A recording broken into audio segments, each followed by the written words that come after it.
You are the captain of the ship. You're controlling the vibe in the room. You have to have that attitude. That every artist has a gift.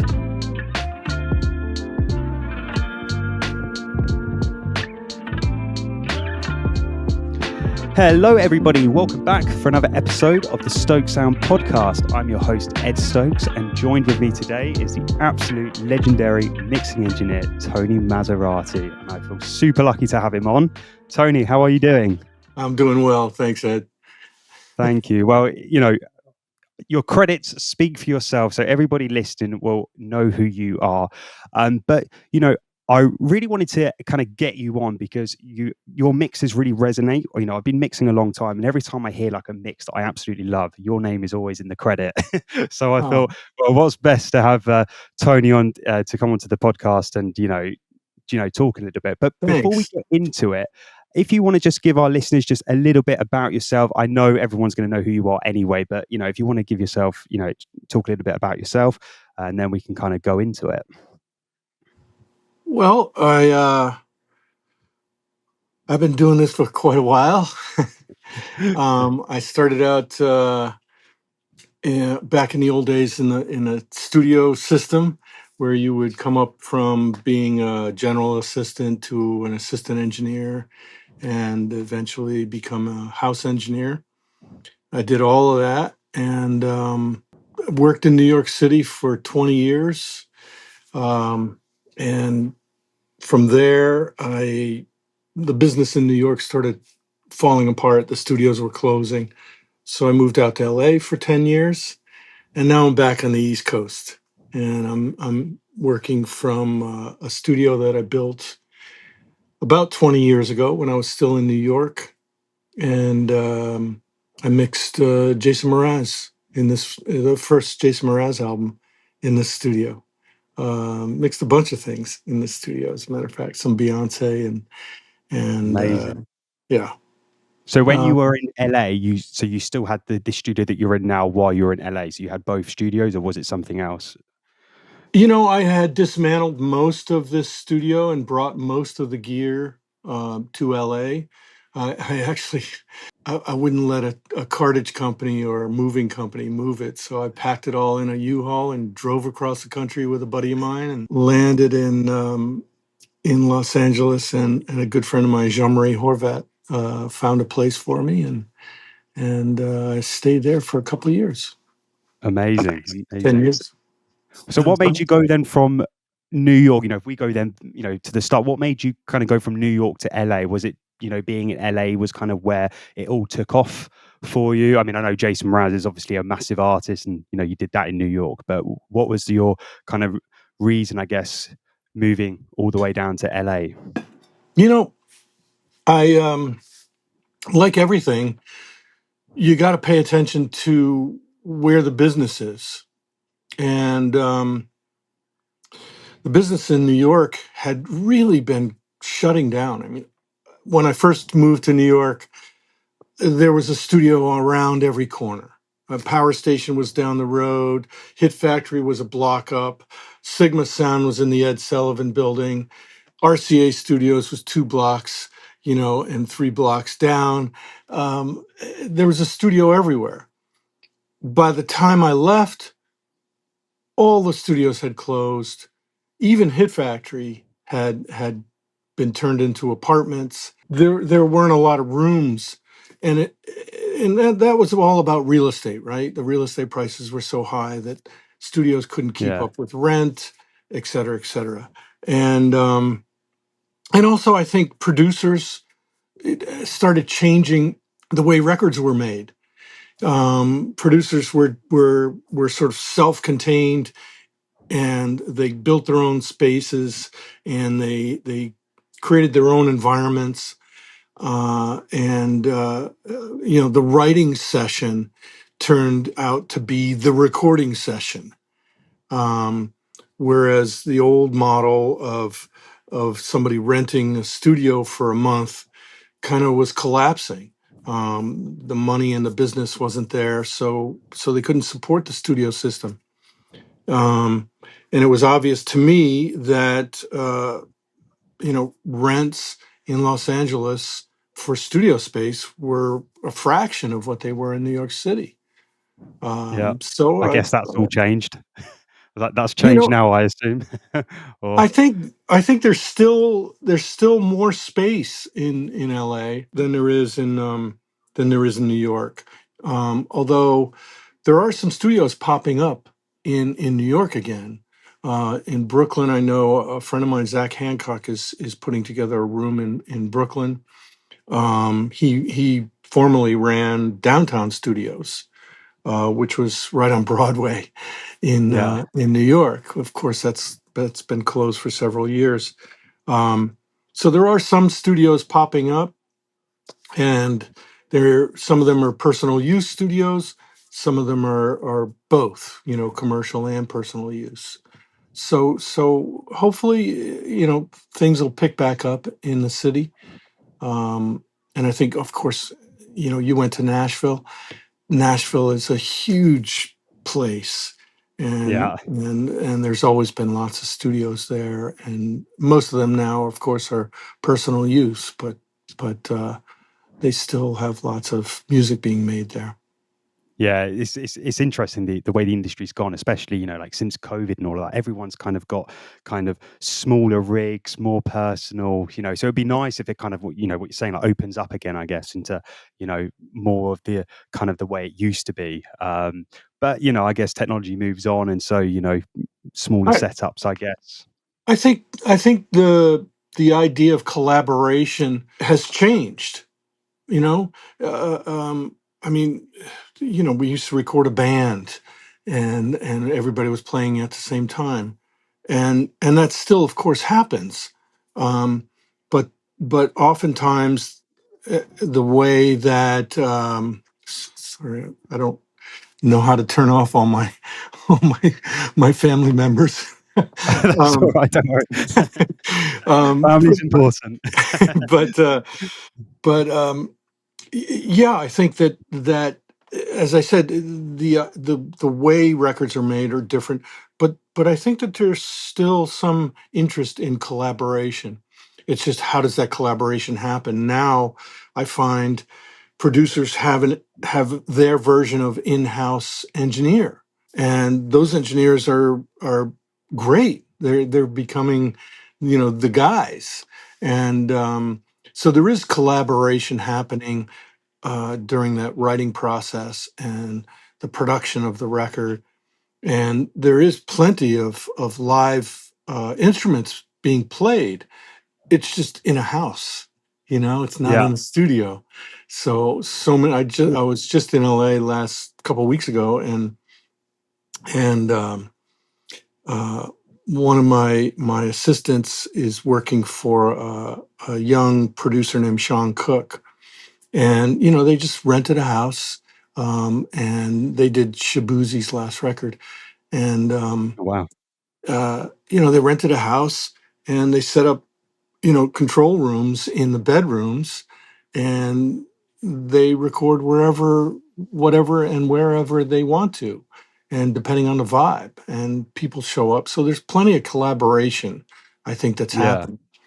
I think that's And amazing because it changes the way the creativity happens. Sometimes when you're in like a big commercial studio, you get that yeah, kind of commercial pressure, don't you? Where it's like, right, we have to write a hit. Where it's like, where if you're in a house, it's like fun with some friends. If the song's good, yeah, great. you that's know, exactly right. Yeah. yeah, And yeah, I mean, the pressure I used to be under was the reason why I built this studio, because in the old studio days, we'd be paying upwards of $5,000 a day for the room. Something's, you got to make some money from that. got to get your There's money's everybody worth. breathing down your neck saying, yeah, this is not good enough. We need more hits. Can't you do more? Um, It's can't you probably all on stay analog as longer? well. Yeah, so you're absolutely correct. It's a Yeah, different vibe, it's a different attitude, and it's yeah, an attitude that I really enjoy. I mean, obviously, I can come into my studio anytime, day or night, and um, I can be creative. I can eat, drink, smoke, do anything I want, and love uh, it. and uh, and and that's really the bottom line. The biggest problem is I don't get people here. I'm used to having a producer sitting here or the artist sitting there, and being able to say, "Hey, is that cool? Do you like that? Yeah. Why don't we try this? Oh, I hear what you're saying. Okay." We don't do that anymore, Yeah. um, which I miss. I really do. I miss that.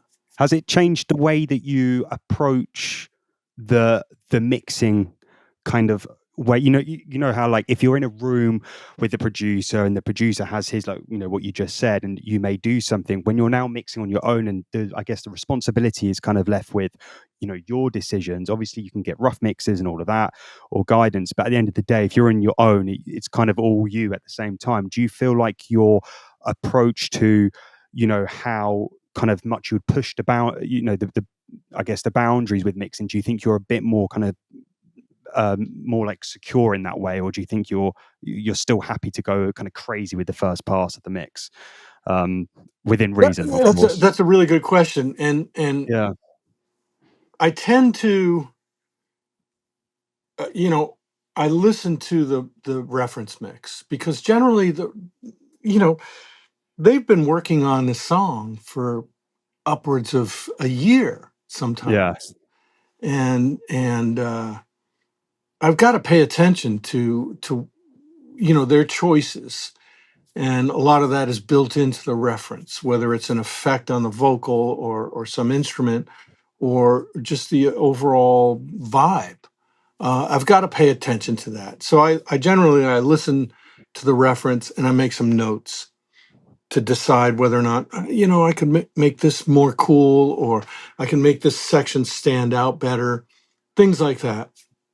So I like getting my file, whether it's Pro Tools file or stems. I like getting where they left off, so that I can, if it's a Pro Tools session, I can tweak some of their settings. I can remove some plugins. I can add some analog gear instead. Um, I like getting that and then working from there. And typically, I'd say, um, almost 50% of what I do is adjusting that reference mix. Yeah. Either adding more, gaining more dynamic. I just did a couple records with a guy named Tommy English is the producer, and Billy Idol is the I know. artist. Yeah. Yeah. And Tommy, just his references are amazing. They just sound huge, and but they are also a brick Yeah. of audio. Um, so there's very very little dynamic. So what I ended up doing was not completely deconstructing what they sent me. They sent me a Pro Tools file, but I duplicated auxes and some of their treatment, and then basically just sort of massaged some dynamics using some analog gear, Yeah. uh, reducing the overall mix bus uh, grouping of plugins. And instead of, they might have had 10 plugins on the mix bus, I'll pull some of those down into auxes instead. So maybe Okay. maybe these three plugins were really making up the drum sound. Okay, I'll put those on the drums instead. Let the vocals breathe a little bit. That kind of thing. So Yeah. it's some deconstruction, and also just paying attention to, you know, the energy in their reference. So a lot of what I'm doing is sort of massaging and moving, and just Yeah. trying to create some something that's compelling, Yeah. because the limited mixes, I think, are have great energy, and they're often awesome, but all too often your ear your ear gets saturated if it's Yeah. after a minute in, you're like, A wall of sound. it doesn't never goes down, never goes, it's just, you know so I think Yeah. that that's one of the things that I try to add into it. And then there's some records that, somebody will send me and just be like, do your thing. I don't Yeah. even want you to listen to the reference. Just do your thing. I didn't make a good reference.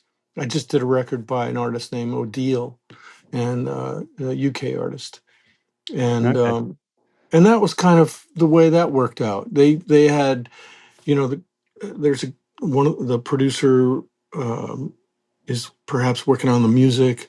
Odile's working on his vocals on his own. They put that together. They send it to me.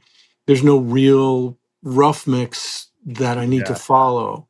Yeah. Um, there Is is that, do you some. prefer that? Is that more of your favorite, or do you prefer it I think more? it, Yeah. if I can decode it and turn it into something interesting, like I think I nailed a couple of the Odile mixes. We Yeah. did 7 songs. I think I got a couple of them just right, and then there was a couple that you know I had to kind of figure out what was Yeah. cool about their original reference. In this case, they weren't real mixes, but they were good references. So I had Yeah. to, because as we all know, sometimes it's not a good sound. I'm not looking for a good sound. I'm looking for a Yeah. sound that is compelling, And and cohesive and that works. yeah, Yeah. yeah. I mean, sometimes, there were a couple of the tracks where the drums were just doing something that I could not get. And I don't know why I couldn't. And I just reached back to them and said, I want your drum.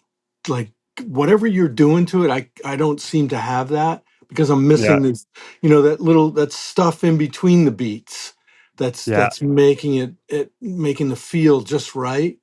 And it could have been a plug-in. It could have been just maybe a blend in the EQ or something like that they were doing that I'm just not capturing for some reason. So I'll just reach back and say, print that for me. I want that, Yeah. you know, Yeah. and I'll grab that and I'll be like, that's exactly what I needed. Yeah. So I think that's great though, because I think, a lot of people listening to this, I think that's a lot to take away, because it's like, I think a lot of, I'm not, I guess I'm generalizing, but a lot of especially up and coming mix engineers, they feel like they need to put their print on it, or they don't want to go back because they want to be able to do it themselves. But you've just said there, if you feel like they've got it better, you'll just literally reach out, get it back how they had it, and kind of go from there, which I think is, there's like no ego there about mixing, which is, I think, super important when it comes down to mixing, kind of, especially, doing it for a long time. You kind of have to, you know be good at absolutely, working with people. Yeah. Yeah. absolutely, it's and it took me time to learn that too. Yeah. There was a transition, especially for me, because I started in a time when there were no rough mixes, really. I mean, there might have been a Yeah. cassette or a CD rough, Yeah. Yeah. but there were no real rough mixes. I was working with tape, and whatever I wanted to do, I did. So Yeah. it did. There was a transition period, and I think that came right around the time I went to LA, and I had to really start to to listen to the references and and understand, this transition from everybody being in a room together to, you know so and so's on the road, he's working on another production already, uh, Yeah. you know understanding their initial inspiration. Yeah. And so, yeah, you've got to release the ego from, just set that aside, Of and really, course. what is cool about this record, and what can I Yeah. do to help it be compelling and interesting. Yeah, yeah. It's going back to what's interesting as well is the mix busting you mentioned about putting it on Auxis, because I love the fact that you kind of didn't say, yeah, I look at their mix bus, I delete it and put my own mix bus on. So it sounds like you're working from their mix bus, and like Yeah, what you're saying, if you feel like it needs adjusting. So I assume then, to answer a lot of people's questions, because I know there will be questions, you don't have a set mix bus then, I assume, or do you? Do I you have like do. a? You Sure. do, yeah. Yeah, I've got an analog mix bus, and then I've got a summing mix bus, and Okay. then I've got an in the box mix bus. And does So that go on top of their mix bus?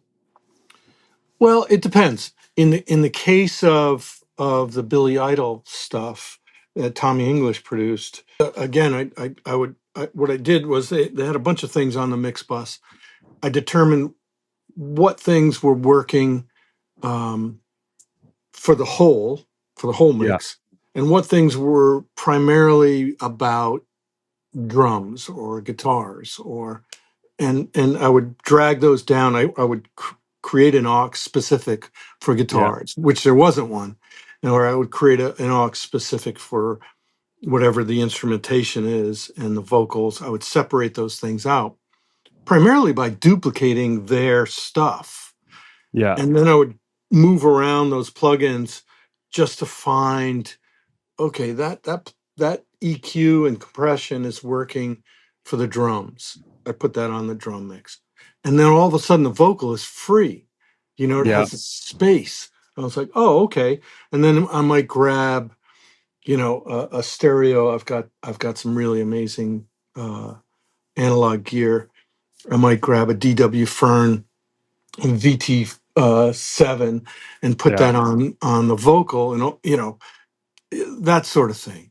So yeah, I sort of move stuff around to allow for some dynamics and allow for some width. Because one of the problems with just squashing is you create this little box, and it doesn't allow for that depth that's happening way in the front and in the back and on the sides. It's just yeah, sort of scrunching everything down, which sounds energetic, yeah, but it doesn't allow for any ear candy stuff that really keeps you yeah, going. And that's what it's about. We want somebody to listen to the song once, listen again, listen again. We want them to be, yeah. compelled.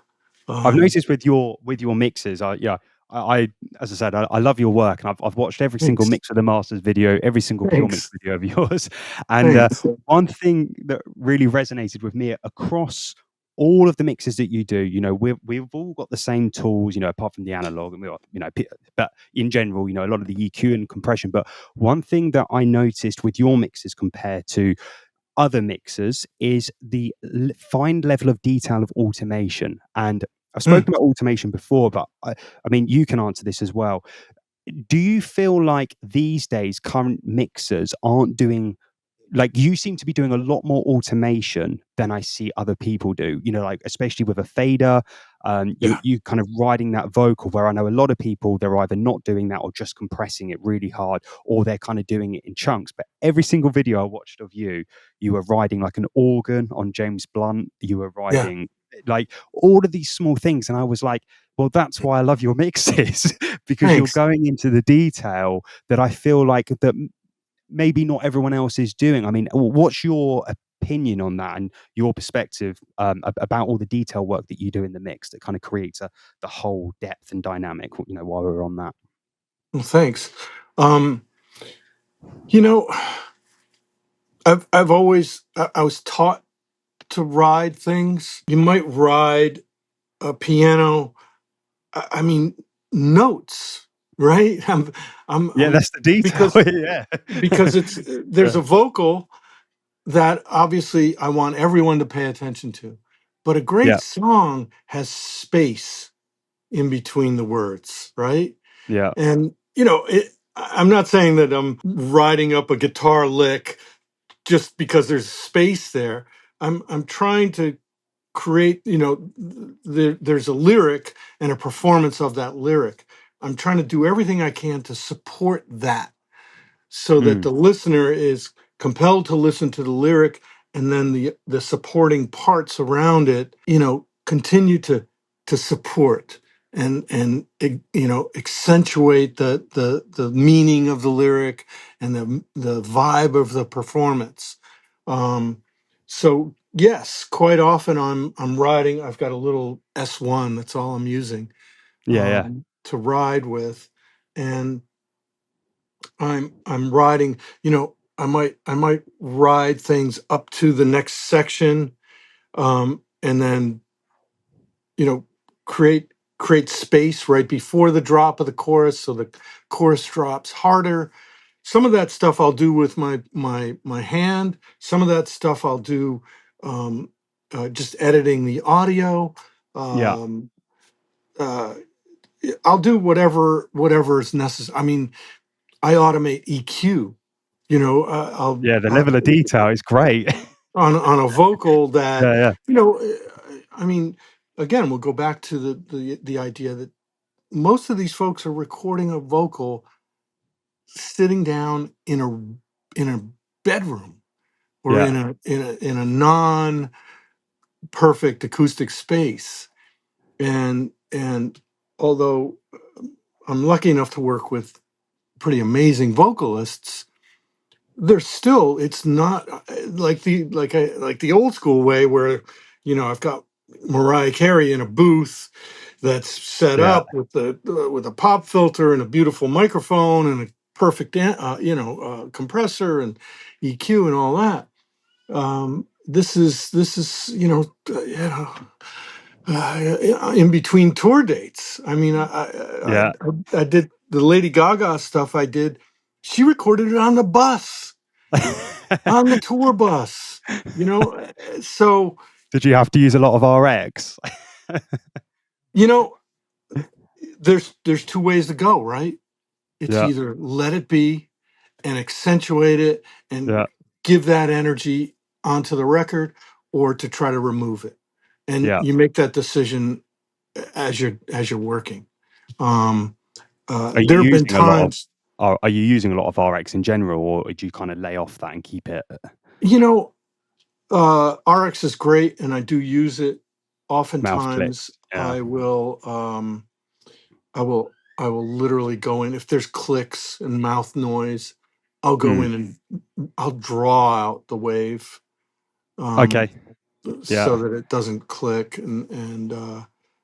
oftentimes I'll clip gain S's instead of use a de-esser, Okay. um, Yeah. things like that.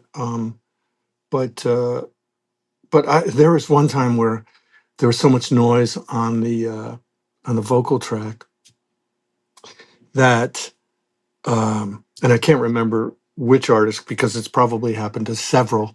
Um, there's so much noise on there that you know that when the engineer or the artist, whomever recorded it, stopped recording, the energy went down.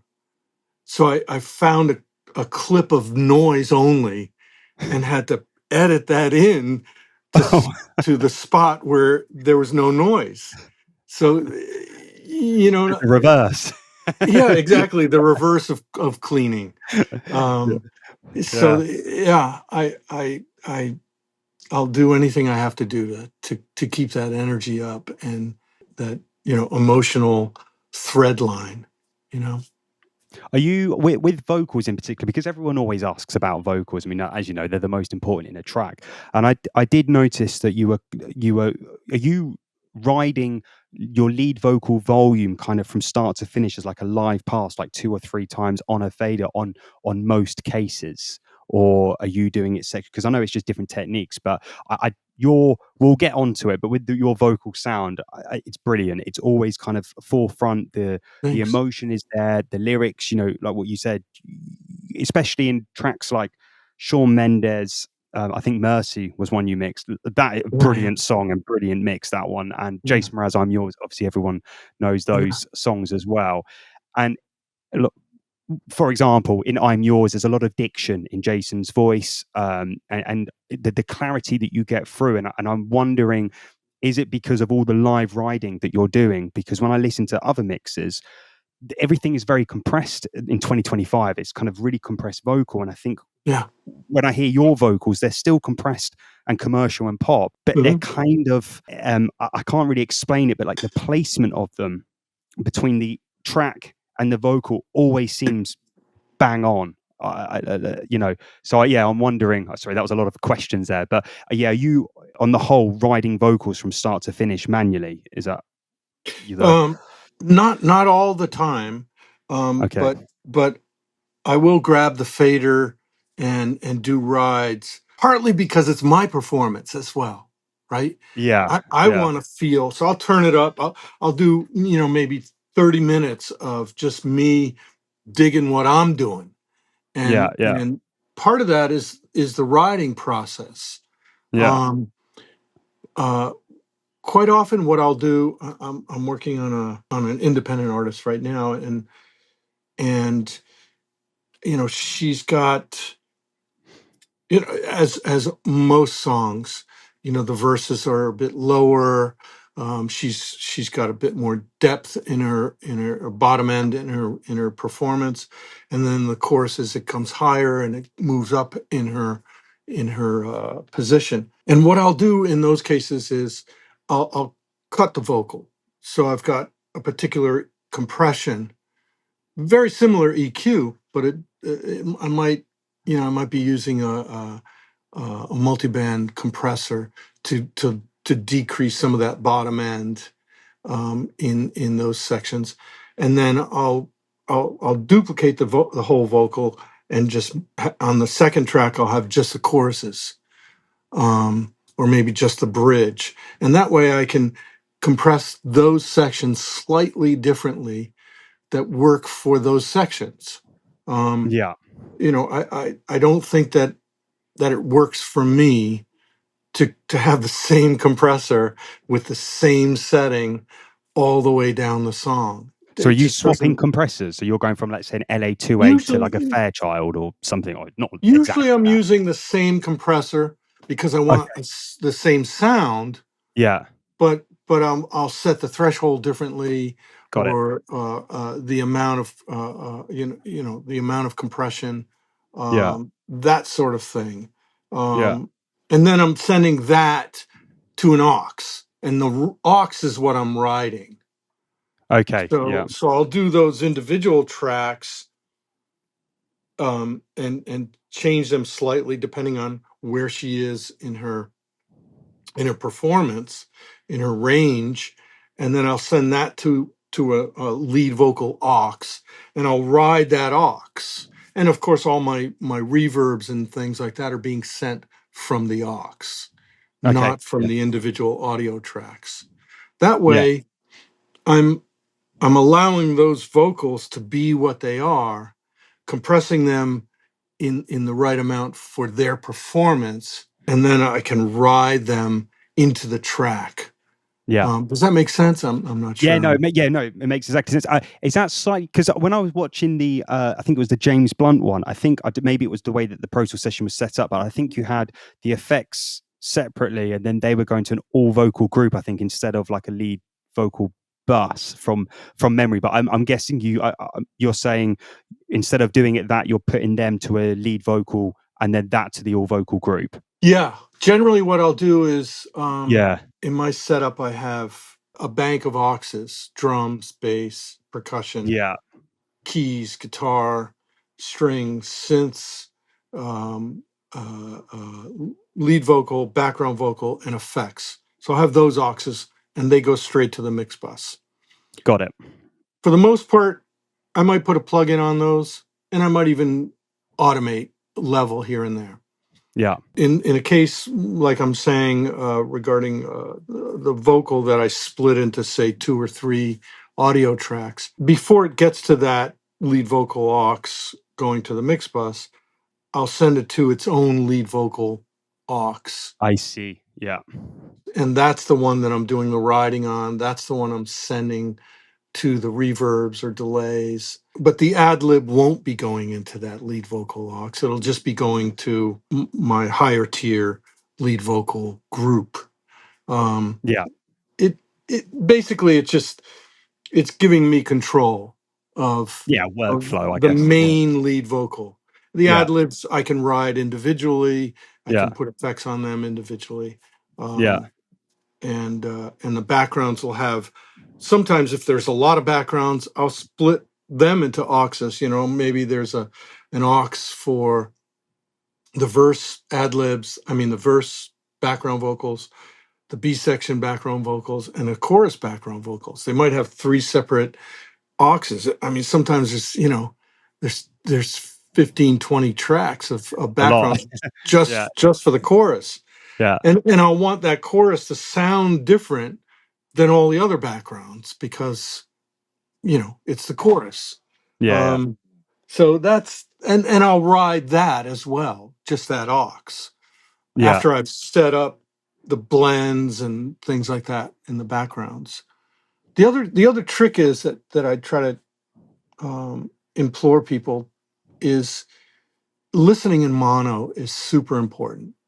Um, if I mean you were talking about the level of my vocal on the track, listening in mono and the way I do it, I literally I put it in mono and then unplug one of the speakers Oh, really?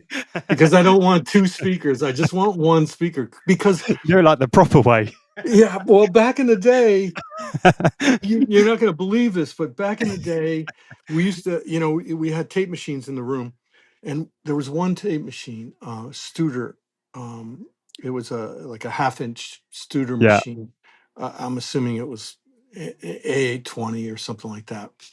But it had a speaker in it, little tiny speaker, and and I used to do levels while listening to that single speaker in the Yeah. A20. And I'm telling you, man, after that, I just want one speaker when I'm listening in mono. So I'll So listen do in you check mono. mono? So you check mono in all your mixes. You're always going to check the vocal You level in got mono. to. You got to. Amazing. I feel like a lot of people don't seem to do that these days, but that's amazing that you do because maybe Yeah. we should. Well, it's Yeah. it's it's really, I mean, all your instruments are stacked up in mono, right? You can Yeah. hear Yeah. every instrument. So you know exactly where you want your vocal to be. If it's just above the snare, just below the snare. Yeah. You're not hearing in stereo, you're hearing a mix of a lot of things, especially background vocals. If you've got your background vocals spread wide, you better watch out because in mono, that's going to have some comb filtering and cancellation. Yeah. So I don't always pan my stuff 100% left Yeah. I and right. noticed you do like 40 or 50 or something. Yeah, Yeah. yeah. Because Yeah. in mono, it works. In stereo, sure, it's not maybe as wide as 100%, but in Yeah. mono, at least I'm hearing the background vocals the way that I want to. Yeah. So yeah, I listen in mono and I recommend people to do that as often as possible. It's a great Amazing. way to know oh, okay, I'm losing that word, you know what I mean? And you can do a little Yeah. ride or you can clip gain that word. Yeah, yeah. Are you with writing and stuff? Are you also doing the mix bus as well? A lot of people put up, choruses up a dB. Are you doing a lot of that, or I'm sure it depends on the production? But do you find you're doing that kind of quite a lot? You know, I don't do that very often Okay. because I'm riding those sections. Anyway, And I guess you're kind of doing it properly. yeah, Not well, doing it. Yeah, it's one or the other, right? But yeah, and that's where I'll, you know, in those groups that I've created, I might want the background vocals. I might push them on the background vocal group, or sometimes I'll do string rides if there's a big string group. Um, Sometimes I'll just do string rides on the main group for yeah, strings. And yeah, But there have been occasions where I'll just grab all my groups and go up a dB and a half for the chorus. yeah, Sometimes that works. I'll do whatever works, but yeah, generally I'm mixing the song so that those moments where it needs to come up and yeah. either be louder or more impactful, I'm riding that into the individual tracks Yeah. And I guess usually. that's going to hit the mix bus differently, obviously, if you do it post and all of Sure. that. So, you know, um, Yeah, well, there have been rare yeah, times where I've ridden the mix bus, but rare. Yeah. yeah, interesting. Yeah. What was going to say as well, like one thing I've noticed with your like Jason Mraz, I go back to I'm Yours, Jason Mraz, because that was an incredible hit. But what I love about that is, as I mentioned earlier, you can really hear all the vocals, you can hear a lot of the clarity. And I Yeah. listened to the the Pure Mix video you did, where you kind of broke everything down. And one thing I was actually going to ask you about, which I was really happy and but also surprised, the fact that your effects processing on that was very minimal, but still very big at the same time. So, Mm, I get lots of tracks from producers or whatever, and there'll be like eighth note delays, quarter note delays, half note, doubler, dimension D, it'll be all of this. And then I, yes. listen to your stuff, and I notice that you're very minimal on your effects approach, and you seem to do exactly what's kind of needed. But are there reasons why, for example, I think in his one, I think you only put the delay on the acoustic guitar, but you didn't do any delay on his lead vocal, which everyone always seems to do slap delays at least, but you didn't do Yeah. any. Yeah. Why was that? Or There's a couple reasons, and yeah, I'll tell a story. I'll go back all the way. I'll start there. So I I felt when I was coming up, I felt like I could not do reverb and I could not do delays, all because of a guy named Mick Gazowski. Do you know who Mick Gazowski is? yeah, Well, he is. We all call him the genius and the the rocket scientist, and yeah, and he is a scientist, and but I would listen to his delays and his reverbs, and anybody who is listening to this, just for a day, school yourself. Listen to everything that man has ever mixed, because to this day I don't know what he does. It's just the most beautiful work with reverbs and delays. I mean, delays fluttering into reverbs, reverbs, that sound like perfect, like 4-second reverbs that I could never get away with. I can't get away with a 4-second reverb. It just doesn't work. It sounds like mud and goo, and it's horrible. So as I was coming up, I realized, you know what? I can't do this. I tried to do what he did. I suck at it. I was even working on Mariah Carey. He's done beautiful Mariah Carey records. I was working on Honey was the record that I was working on, and I was like, I can't do it. I can't get that reverb that he did. So I said, okay, I'm going to do what I do, and just do less. And I really started to think about, and I don't know if Mick thinks the same way, but I started thinking about the room and the edges of the room and what the room is made of. So what's on the walls, what's on the floor, how high is the ceiling? And I just started conceiving of that in my mind and started creating rooms. So now I have a bunch of go-to rooms and yeah. delays that I use because I sucked at making beautiful ones. So, You're so still that's making what hit I go records to. though.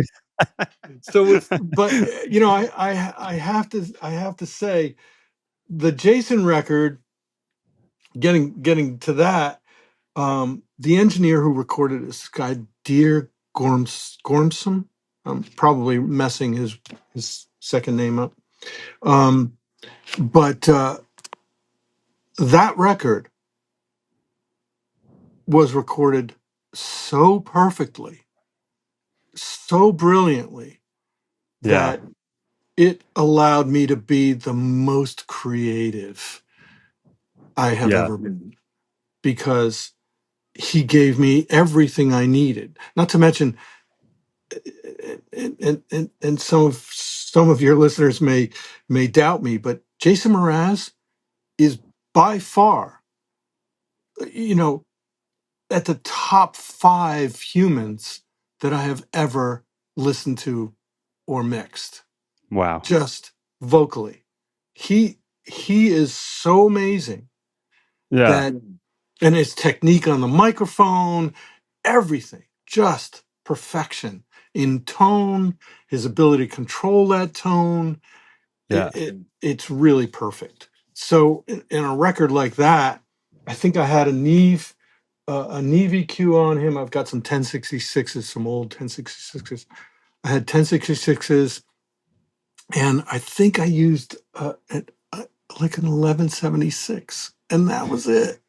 And then, I put a little room on them, Was it an and RMX 16 reverb or something? Was it and it, AMS? Was it? no, I think I probably uh, at that time I probably still had some reverbs, Yeah. some dedicated reverbs like PCM 70 and Right. and uh, and Lexicon 480, that sort of thing. Yeah. I mean, Nowadays I really. don't know. Yeah, I mean, studying that vocal in particular, I mean, as I said, because it's got a lot of diction in it, like just the reverb is just right. I mean, I know you're saying that you can't get reverb right, but it's like I Yeah. think what you said, less is more. I mean, I can't hear any. If I'm right in saying, I don't think there's any delay or anything, and it's just perfect because the guitar, Thanks. the way he's playing the guitar, the rhythm, I can't explain it, but Yeah. when you listen to a mix and you're like, if it was me mixing it, I obviously you're way more experienced than me, but I would have probably have gone, oh, maybe I should put some slap delay on because maybe it needs it, but I'm not hearing it. It just it is what it is. So Well, yeah, but don't forget, his delivery is relatively percussive, right? Because the yeah, way that he sings, he's yeah, got a lot of percussive nature, and to put a slap on there, it's going to be distracting, you yeah, know, yeah, unless you darken it way down, yeah, but so I'm sure that was the primary reason why I didn't put a slap on him.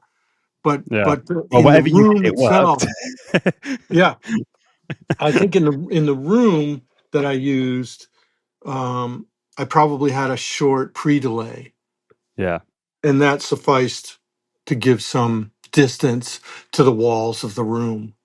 yeah, And again, that's what I'm always thinking when I'm coming up with and conceiving reverbs, is what does the room look like, yeah. and what's the room made of? That's a great way of kind of a thought process of doing it because yeah, reverb is a whole another topic. Reverb, talk for days on Sure. different reverbs. But when I listened to it, there was as I mentioned earlier, the Shawn Mendes stuff that you did. Obviously a lot of people know.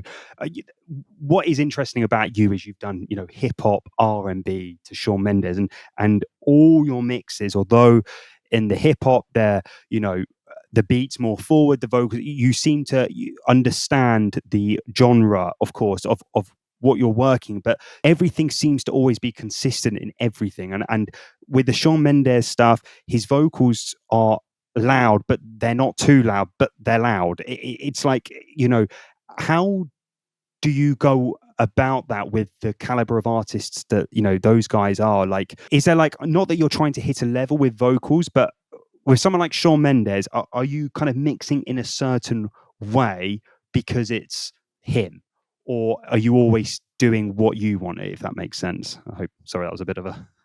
In the case of the Shawn Mendes, especially the Jealous record, it was produced by Nolan Lombrosa, Yeah. and Nolan delivered me some of the best stems I had ever gotten. Right. Yeah. Um, they had the energy built in, and that was one of the first records that really I had to seriously pay attention to where that producer had placed the energy. So my gig was really, again, similarly, try to get some dynamics, try to add some width, um, and some depth. Yeah. Um, And the but reverb was amazing on that. yeah, I mean, all of that really was a was an intricate puzzle, Right. because Nolan had done such a beautiful job at preparing the files for me. Um, so uh, Yeah. I think that was a relatively quick mix, but then Yeah. Nolan came in and we did tweaks in Yeah. person, which I love doing that. It's so Best much way. better. Yeah.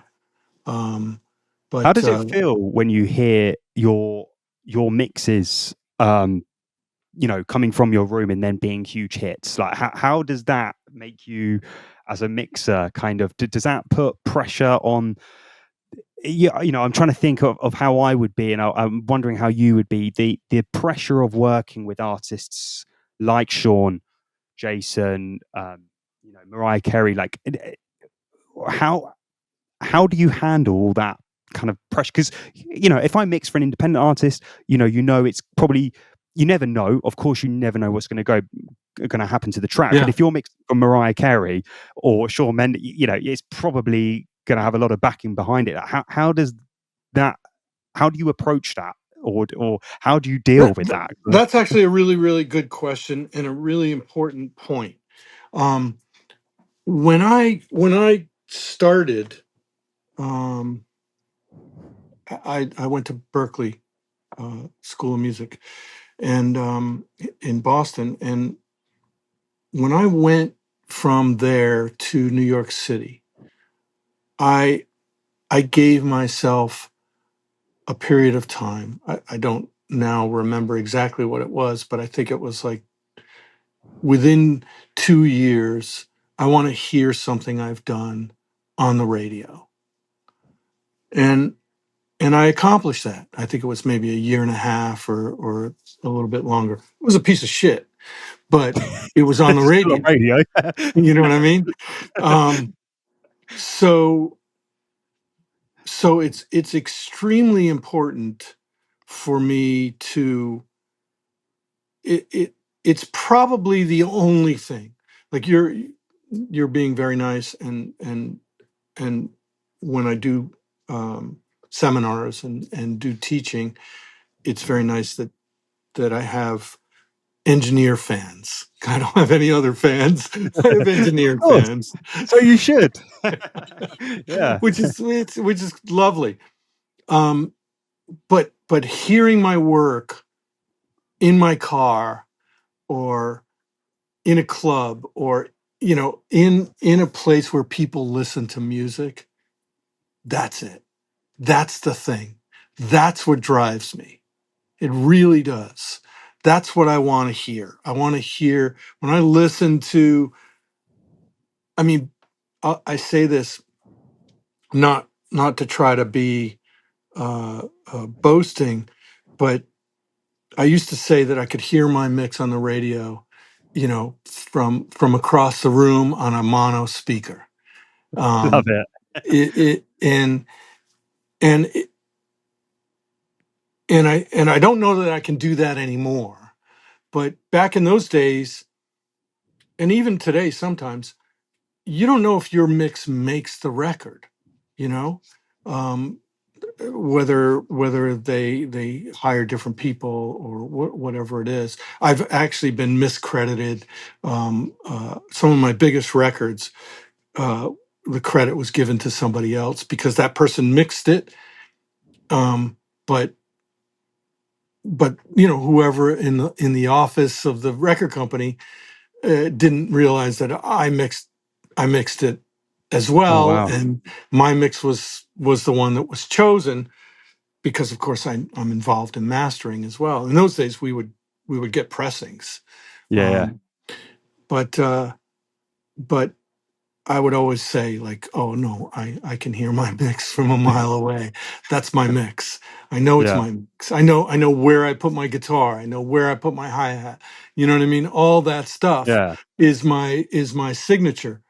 It's your So taste. Yeah, um so it's a tremendous thrill for me to hear my work on the radio, to if the mix isn't good, I'll be the first yeah, to say, "Fuck, that's shit mix, man.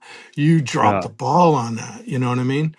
yeah, yeah, But if it's a killer mix and the song is doing great, it's really the motivation that keeps me going, because yeah, yeah, I mean, it goes back, like I said, to I put goals on myself when I moved to the city, and I was like I said, within 2 years, I want to hear my some work on the yeah, radio. Within 2 years after that, I want to be blah blah blah. I want to hear this. yeah, I want to do that. And if you and I think it's important to have those goals because, too many people just stay too long. Mm. I didn't want to do that. If I was not successful, then I'd do something else. Yeah, of course. I Yeah, mean, yeah. that's what you got to do. You I find guess something that. else to do. Go to Radio Shack. um, but um, it's a thrill to hear my work on the radio and recognize that it's my work. Of Um, course. you know, How do you um, handle the pressure though? Do you get the because of the drive that you have and the goals that you've set yourself? Do you ever feel mixing under pressure? Like, did you ever get that at all? Because I wonder if if you're working with top of the top. it's a thing, and I put it to people this way. Um, we are trained. How long have you been doing this? Uh, 10 years mixing. Okay, Yeah. so you've passed the point. When I first got to Sigma Sound, which is the studio that I started at in New York City, I I graduated Berkeley. I was like, I'm an engineer, you know. And quickly, I was told, yeah, okay, you know how to use some gear, but you're not an engineer. And Yeah. I remember them saying it takes 7 years to make an engineer.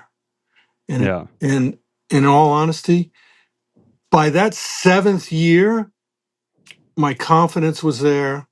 My I was able to use any piece of equipment that was put in Yeah. front of me. And it really took that long for me to realize this is the gig I'm good at. This is the thing Yeah. I do.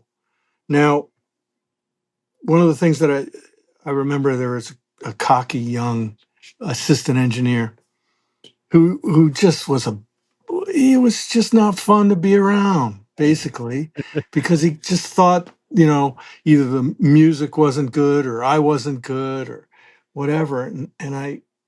And one day I came in and he was giving me attitude, and I got out of the seat and I said, "Here's the chair. You sit in the chair." And he wouldn't sit in the chair because it is the captain of the ship.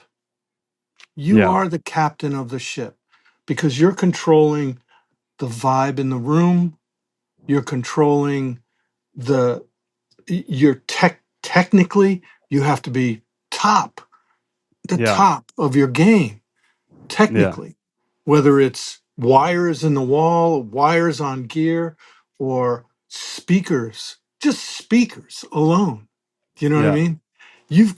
They've got to be your love. I'm using the same speakers I've used for 30 years. I've got Love six it. pairs in case they blow up.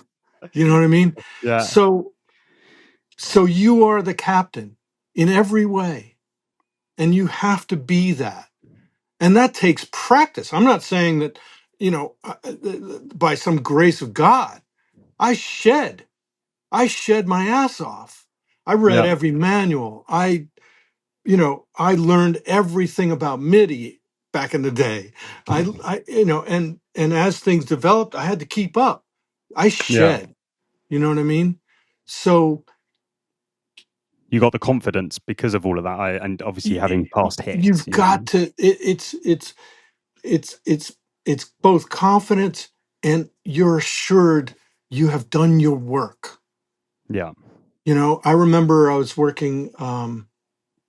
It was in the 2006 or seven. I was working on some Christina Aguilera in L.A. and Black Eyed Peas and a bunch of things with an executive. Ron Fair is his name. He signed Christina, and they were doing a commercial or something, an ad for Coke or who knows what they were doing, Yeah. and they were taking more time. They needed to deliver this thing at 9 a.m., say, Yeah. and they were working it. I'm in the lounge watching TV or playing basketball. It was at Record Plant, they used to have basketball inside the room because it was such a big room. Um, so so I'm playing around, and it's, it's 1 a.m. Ron comes and finds me, and he's like, "Man, are you gonna have time to mix this? This is a really important thing. We got to get this. It's a lot of money. The guys need it. Blah blah blah." And of course, I came up doing jingles. They were called jingles in those Yeah, yeah. days. But we would do a jingle starting at 8 a.m. And by 5 a.m. it's still done. I mean, it's all done. And that's recording the basics, the horns, the strings, the vocals, doing Blimey. 5 different Quick. versions. You know what I'm saying? Yeah, yeah. So when Ron asked me, are we gonna get this? And I was like, Ron, we're talking 1 30-second spot. You could just wake me and I'll do it half asleep, man. You know what I'm saying? This is my life. I do Yeah, yeah. this. I do this like it's, Every you day. know, 1 30-second spot. There's no 15-second spot. There's no donut. 1 30-second spot. Come on. So he was all nervous, and I was like, just go out, Uh, relax. I'll knock it out. I'll have it done. And, so of course, I didn't get out of there until 8 a.m., but that you got it wasn't done. because of me.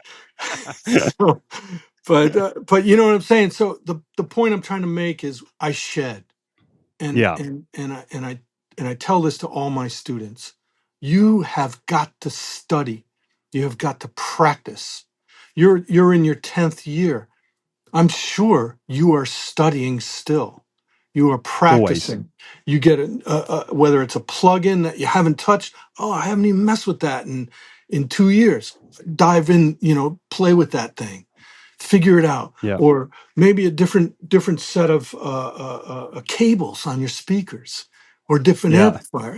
Everybody's talking about this amplifier. I should check it out. Or everybody's talking about these speakers, or yeah, whatever it is. I should check it out. That's shedding, so that yeah, you've got, it's not necessarily just arrogance and confidence. It's, I got this. I got this. I got this. yeah. So you got more than got. You know what I mean? And that's You've what got it's a about. passion, so you love it. Yeah. Yeah. You gotta have it. Do you study other top mixers as well? Hell In your yeah. caliber. Hell yeah. Yeah. They're amazing.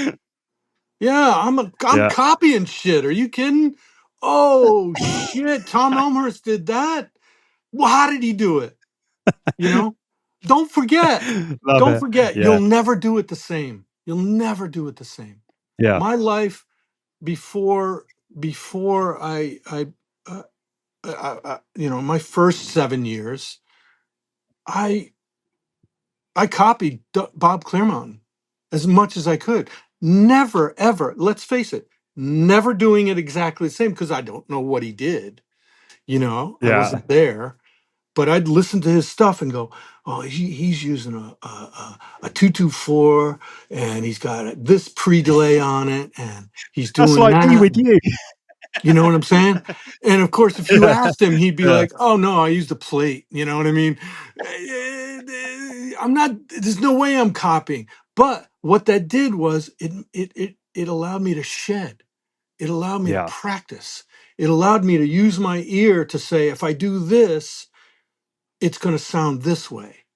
So all Yeah. of that gets logged into your brain. So I know that when I do this, I might call it the Bob Clearmountain snare drum. But if I ask Bob, what did you do? It's totally different. You know what I mean? I'm sure of it. But it doesn't That's matter so funny. because what I did Yeah. was shed. I spent time practicing. So if I'm listening to Tom Elmhurst or I'm listening to Serban, I'm going, what is that on that guitar? And I'll shed to try to figure that out. Again, Yeah. never doing it exactly the same, but the shedding part and the practicing part is what gives me another tool in my pocket to pull out. Oh, Yeah. I'm going to do the Love that. Serban guitar. You know what I'm saying? Even though it's not serving, No one knows I'm what he just gonna does. call it that. What do I care? You know what I mean? It's because Yeah, he's great. yeah, I love what he does, and there's so many. I mean, Spike. I can yeah, never do what Spike does. I have no idea what he does, but goddamn, I'm gonna yeah. try and copy some shit. You know what I mean? Because he's I great. think it's interesting. It's interesting because every mixer has their own taste, and I think it's good. Like, I mean, I don't think many people know what a Sermon does. He just does something that I can't. I don't know I either. don't know, but one day he'll tell us. But Maybe I don't know. I think he's got that shit patented. uh, but I know we're coming up to time, but I did have a last two questions to Yeah. ask you because I know you're busy. But the first question was, anyone listening that's up and coming, that wants to be a mixing engineer. Social media has changed the game massively as well. It's very trendy to be a mixing engineer as well these days, and all of that stuff. And what advice would you give to a younger mixer that's coming up? I know you mentioned about shedding and doing a lot of work, but as far as kind of being able to have a sustainable career and a successful career, I know it's a lot easier to say than do it because it is hard being in the music industry. But what advice would you give someone that's young, kind of now? It's been the same, and it will always be the same in that. And I can't put enough emphasis on the shedding and the practicing. I Yep. really can't put enough emphasis on that. But it's always been the same. You could be a great mixer, a great engineer that nobody knows because your records, you just haven't had the hits. They haven't moved the proverbial needle as with regards to commerce. um, you get hired because of commerce. you know uh, uh, a record executive is not going to go out on a limb for a no name because he could lose his job, depending on which record company you're talking about, right? If it's a small Yeah. record company who's got an innovative and creative A&R team, they might take a chance on a young guy that they hear being super cool, or they like those couple indie records that you did, or whatever it is that you've done. Or he might just be dating your sister. I don't know, it doesn't matter. But it's really about the commerce. If the record moves numbers, then people will trust you. Then they will say, Yeah. this guy has hits. I can hire him with confidence to take my baby and bring it into the marketplace, because that's what we're doing. We're bringing work into the marketplace. And the best way to do that, again, shedding, practice, but also find a team, find people. If there's a producer near you who does cool stuff, he might not be a big name yet, but if he does cool stuff that you like and you guys gel, then that's the person you want to work for. Because something he does or she might pop commerce, Yeah. right? It might move numbers, and then you're attached to that. You've got a credit. That's what it's about. So putting your face on Instagram and talking like I'm talking is worthless, because nobody who hires mixers is looking at this podcast. None of them. Yeah. They're Yeah. listening to records and they're saying, I love this record. Who mixed it? Yeah. So that's what you need to do. Yeah. Find people you like and that you gel with, and make great records. Yeah. Fantastic. Great answer. And last question to finish this up. What do you know now that you wish you knew when you started out mixing? Wow. Um, um, Big question. I know. Take your time. yeah, It's a question I ask everyone at the end. there's a lot. There's a lot involved. I came from a small town. I was very naive about pretty much everything. Um, I I didn't understand that there was politics in the music business. Um, I didn't understand that there was, everything, everything from power to greed to all the things that are part of the music business. Um, and because I was in it just for the creativity, for the fun, for the acknowledgement that I could listen to something I did and compare it to something I used to listen to when I was a child or Yeah. when I was a young adult, and say, wow, that record when I was a kid, changed my life. And I'm doing that to an audience. I'm helping. No, I'm part of it. I'm not doing it myself, but I'm part of a group of people and artists who are doing that, who are making uh, making a cultural moment Yeah. for people, for music lovers. Um, I wish I had known a little bit more about the stuff, the politics, the commerce, I wish I had Yeah. known a Business, little I bit guess. more about that so that I could position myself just to be safer. It's a tough business. Yeah. Um, What so was it that made your career the turning point? I guess I know you mentioned obviously about the commerce, getting the hit records, but you just saying that now, I forgot to ask you what was the turning point then? Because a lot of people will say, "Oh, I need to get a hit record," or I want a hit record, but how do I go about getting it? So, in your case, what do you think has? Obviously, you're constantly learning, and you're obviously a great guy. But what has triggered, or what was the first hit, or had the door open for you to have such the success that you've had? Um, there have been several things that have been markers. That one first record that I heard on the radio was a marker. You know, yeah, um, not long, maybe a few years after that, um, I had uh, I had gotten some recognition from some of the people at Zomba Records, and they wanted to hire me as a staff producer engineer.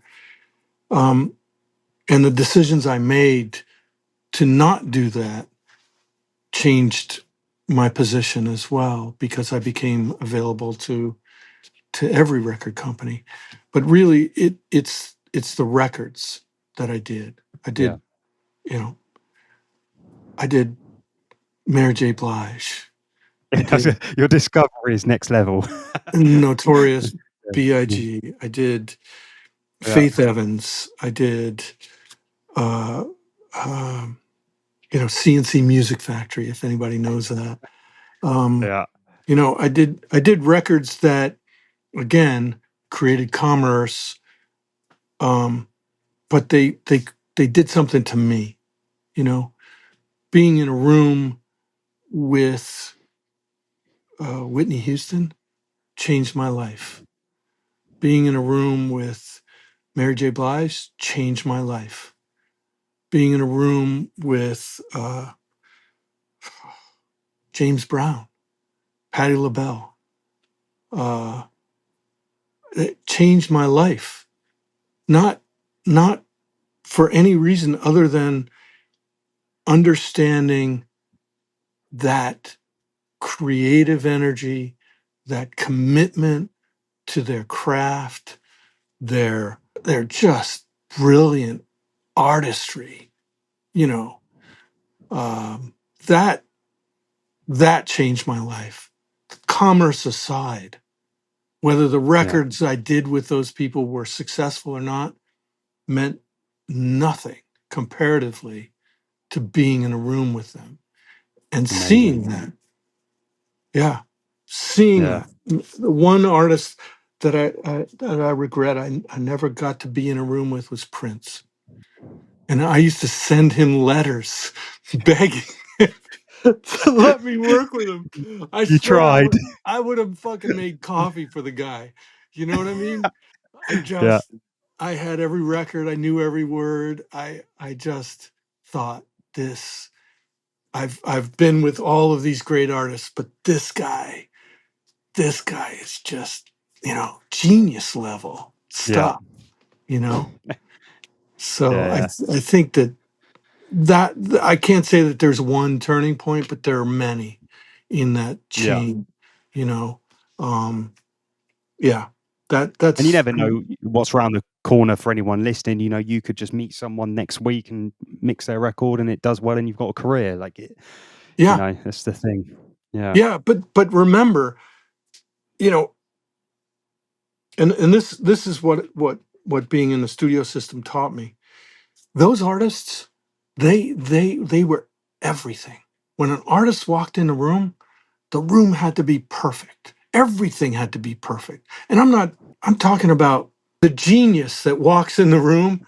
the He doesn't energy. necessarily want to be treated with kid gloves. He just he just doesn't want anything getting in the way of the creativity. Do you know what I mean? Yeah, He or she just wants to let that come out. And yeah, that's that's whomever. That can be some brand new baby artist, you know? That attitude has to be, you have to have that attitude, you know? That every artist, every creative person has has a gift, and you're allowed in the room to help, you know, help that gift, help that yeah. expression, blossom and come alive. That's what we do. That's what we do. Amazing. Yeah. Well, fantastic. Well, Tony, it's been an absolute pleasure, chatting to you. It's, Thanks. great, just great insight into everything, of your mixing career and just everything. So thank you very much. I know a lot of people listening to this episode will, take this, and really kind of Thanks. be, mesmerized by everything you've said, because it's not, not every day does someone, with your credits, so open and talking about the whole industry, and I think, it's very much appreciated. So thank you very much for coming on, Tony. It's It's an been a absolute pleasure, pleasure. Ed.